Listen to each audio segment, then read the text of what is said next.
공무원연금 개정안 의견 수렴을 위해 정부가 추진하고 있는 공무원연금 개혁 국민포럼이 부산, 춘천, 광주, 대구 등 4곳에서 공무원 노조의 반발로 모두 무산됐습니다.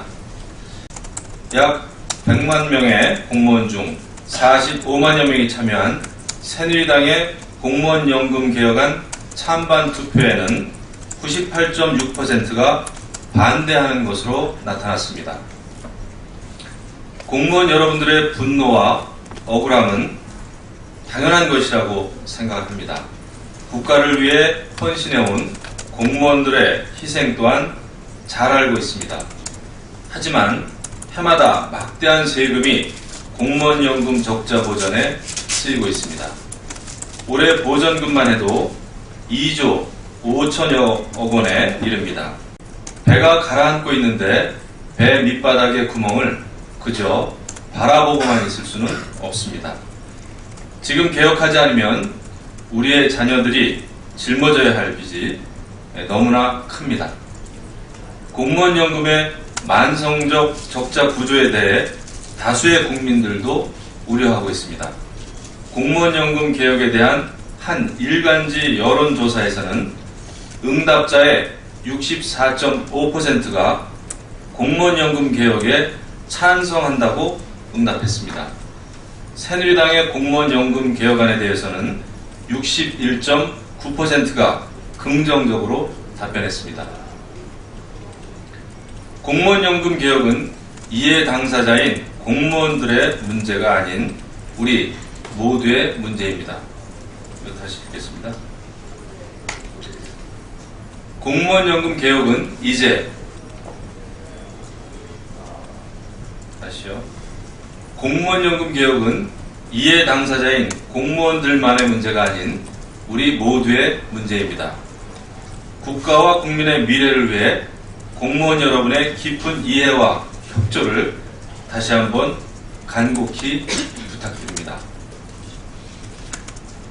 새누리당은 앞으로 공무원들의 의견을 수렴하고 야당과도 긴밀한 대화의 장을 만들어갈 것입니다. 야당은 대안 없는 비판은 자제하고 공무원연금 개혁을 위한 사회적 논의에 적극 동참해 주기를 바랍니다. 다음은 가수 이승철 씨의 일본 입국 거부 관련된 내용이겠습니다.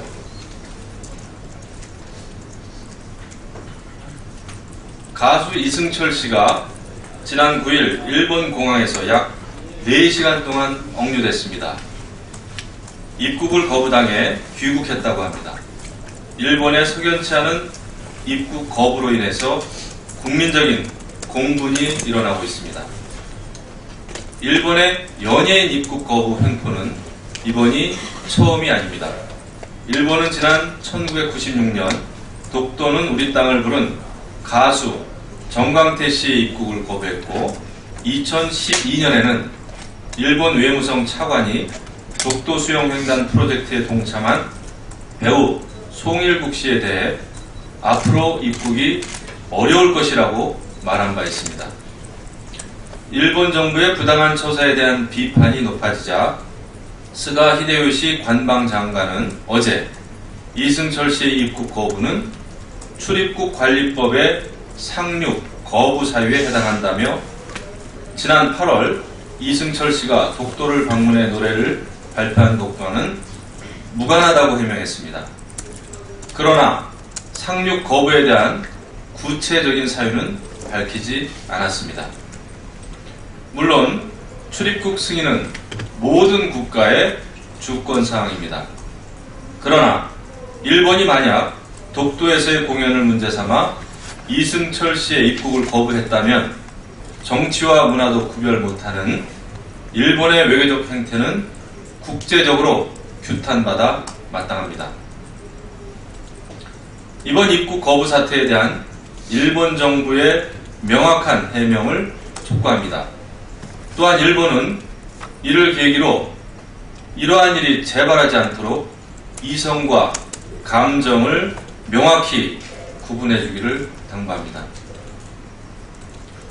다음은 북한의 포국훈련 비난 관련된 내용이 되겠습니다.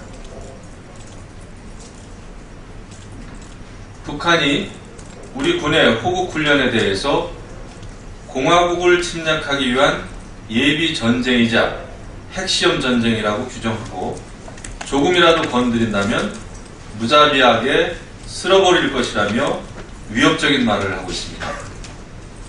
호국 훈련은 1996년부터 매년 대한민국 합동참모본부 주관으로 육군, 해군, 공군이 협동으로 실시하는 훈련입니다.